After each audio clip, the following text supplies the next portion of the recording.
If you could retire 10 years earlier, what would you do with that time? Most of us tend to say we travel more and spend more time with our kids or grandkids. Sadly, most people never get the chance to find out what they do because they assume early retirement is reserved for the ultra-wealthy, but it's not. It's often just a matter of building the right habits and sticking to them. And after more than a decade helping people plan for retirement, I've seen how possible this is. So in this video, I'll show you the 10 rules that can bring your retirement forward by 10 years, why they work no matter how much you earn, and how to start using them today even if you feel behind. Far too many people invest their money based on tips from their mates or Reddit threads, or simply just pick companies they've heard of. This is not an investment strategy and is much closer to gambling than it is to true investing. When these pulled out of a hat picks go south, these people panic and sell up, lick their wounds and never look at investing again as it's all just too risky. And this is a real shame because it means people miss out on the long-term benefits of good investing practices. And it really doesn't have to be this way.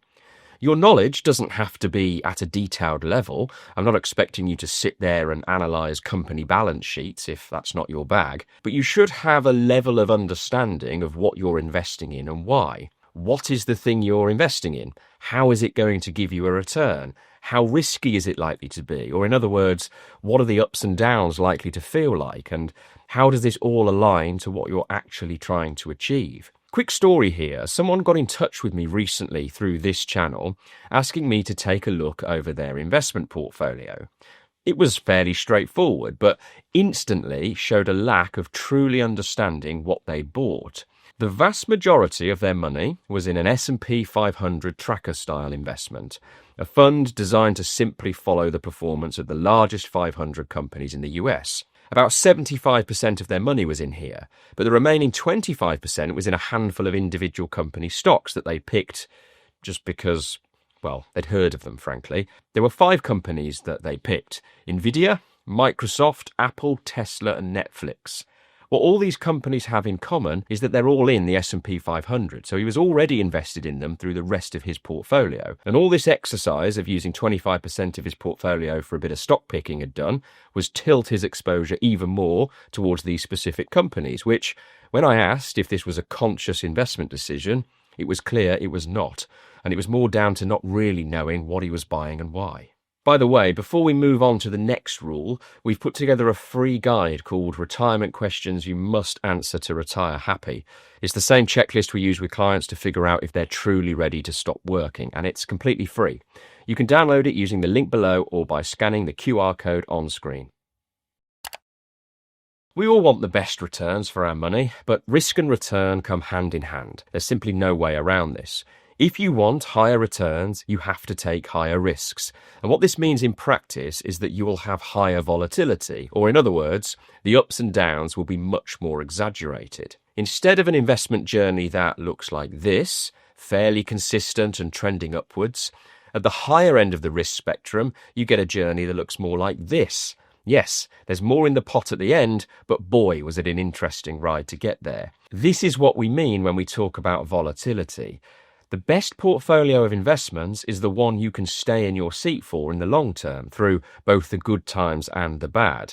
The one that doesn't make you lose sleep at night or panic when the going gets tough.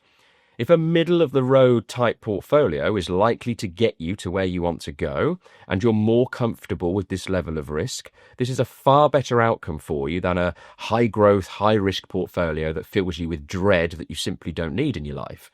So ask yourself, how would you feel if your portfolio fell by 30% overnight? What would you do? If the answer is you'd feel awful, lose loads of sleep and look to sell up, then that tells you that you might need a very different looking portfolio than someone who would answer the same question with, I'd hold and wait for it to recover. Talking of risk, there is such a thing, however, as not taking enough of it. One key thing to understand about money is there is no such thing as a zero or no risk option. Instead, whatever you decide to do with your cash, you have to choose the risk you're comfortable with taking.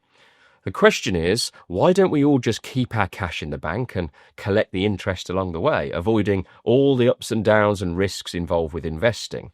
And the answer is this. Because whilst your cash might feel safe, the problem is that as the world gets more and more expensive to live in year on year, the value of your cash in terms of what you can buy with it is getting eroded away. This is inflation. There's this great calculator on the Bank of England website where you can see the true effects of this. For example, wondering how much you'd need today to buy the same stuff that £10,000 would have got you 25 years ago in the year 2000? The answer is £19,170, almost double the cost to buy exactly the same things. That £10,000 you stuffed under the mattress back at the turn of the millennium just ain't cutting it now. So if you're trying to put your money to work over the long term, you need to invest it in a way that gives you a chance of outrunning inflation. Otherwise, you're at best standing still, at worst losing money in real terms. So yes, keep an emergency fund of cash, and yes, keep cash in the bank for objectives you have in mind within the next 5 years. But outside of that, look to invest your money into assets that will give you a chance of outrunning the silent killer that is inflation. With that same £10,000 back in 2000, if it was invested in a portfolio that returned an annual return of, say, 6%, it would be worth over £44,000 today. You could buy the same stuff and have plenty of change left over. The media. Where do I start here? I've got to try and do this next point without climbing on a soapbox and waving my hands around. I'll try my best. Here goes. Mainstream media are not your friends. They're not interested in giving you good information. They are only interested in attracting your eyeballs onto their article so their advertisers are happy that you'll be convinced the new iPhone will change your life until you realise it's the same phone you already have, just £400 more. And which headline are you likely to click on more? Stock market on fire, run for your lives, or all is well, carry on investing? One of my absolute favourite quotes of all time is, "Nothing is ever as bad or as good as it seems." I don't actually know who said that, but it's as true with investing as anything else. Just learn to invest regularly, no matter what, and ignore the noise. Be brave when others are fearful. So automate it, set up that direct debit into your investments and leave it alone. And whatever you do, don't watch the news. Too many people adopt the approach of seeing what's left at the end of the month and then that's what'll get saved or invested. Well, guess what? More often than not, there's not much left, so your investment journey never really gets going. You must create the habit. See investing for your future as a tax from future you. You simply must pay it like any other bill. Set your budget accordingly, and the day after payday, send that monthly amount to your investments and then live on what's left, not the other way around. If you've ever read this book, Atomic Habits, you'll know about the power of compounding small positive habits like this over time. Once this regular investment is set up, even if it's small to begin with, we'll see this habit turned into ingrained behaviour. Investing each month just becomes what you do. Keep going and watch that pot grow. Always pay yourself first. I promised myself I wouldn't use this phrase, but in the absence of something better, don't put all your eggs in one basket. I personally keep mine in the fridge and have never put an egg in a basket, but you know what I'm getting at here. Don't pile all in on one stock or one idea. A successful investment portfolio has diversification at its core, a well-built and thought-through mix of different assets to help manage the ups and downs. When investing in stocks, think about using index funds to buy whole markets, not individual companies. Think about diversifying globally, investing in different markets across the world, not just the US. There's no need to pick one horse to back. Think about other asset classes too, bonds, commodities, property maybe. Spread your eggs around, the fridge, the pantry, maybe even a carton or two in the basement for emergencies. Ever wondered how long it would take to double your money? No, not at the roulette table, through long-term investing. Well, here's a useful quick bit of maths that can help you work this out. Take the level of return you think is realistic to achieve and divide it into 72. This will show you how many years it will take to double your money. For example, a 6% annual growth rate will double in 12 years. 72 divided by 6 equals 12. This is useful to know for a few reasons. Sometimes people work better on simple, quick and easy maths rather than complex compound interest calculations. If you're trying to look forward and getting confused on what your pot might look like in the future, a simple calculation like this could be helpful. Also, it beautifully demonstrates the true power of compound interest. This is that snowball effect. As your pot grows over time, so does your return, creating this exponential growth. And this mathematical wonder, once referred to by Einstein himself as the eighth wonder of the world, is how you're going to build a really meaningful pot so you can retire early. Neither you nor me knows what markets are going to do in the short to medium term. That's a fact.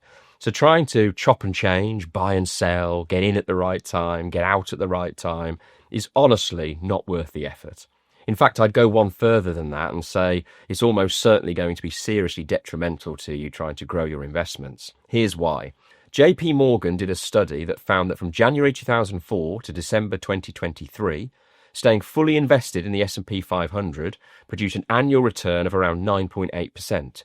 But missing just the 10 best single trading days during that whole 20-year span would have cut that down to 5.6%, which is just over half the full period return. If you missed the best days in the market because of the headline you read about the latest stock market crash and how we're all going to have to live on rice and beans forever, the effect on your portfolio returns is huge. The problem with timing the market is you don't have to just time it right once, which is hard enough. You actually have to time it right twice, which is even harder. Not only do you have to know when to sell, presumably when you think your asset is at its highest and can go no higher, you then need to know when to buy back in with that cash, presumably when whatever you want to buy looks cheap. This is just not something we can do consistently well. You'll get your long-term gains by staying in, so commit to your plan through the ups and downs and don't cash out on fear. The markets reward patience, not prediction. Honestly, anyone can be successful at investing. You do not need to have an economics degree or be a whiz with spreadsheets. It's your behaviour that will likely dictate how successful you are, not your perceived level of intelligence. How good you are at managing your reactions to fear and greed are more likely to tell me how big your portfolio is going to get than anything else. It's not easy, but it is possible. Even Nobel Prize-winning economists have panic sold during market crashes, whilst disciplined, less educated investors quietly held on and won in the background. The best time to plant a tree was 20 years ago. The second best time is now.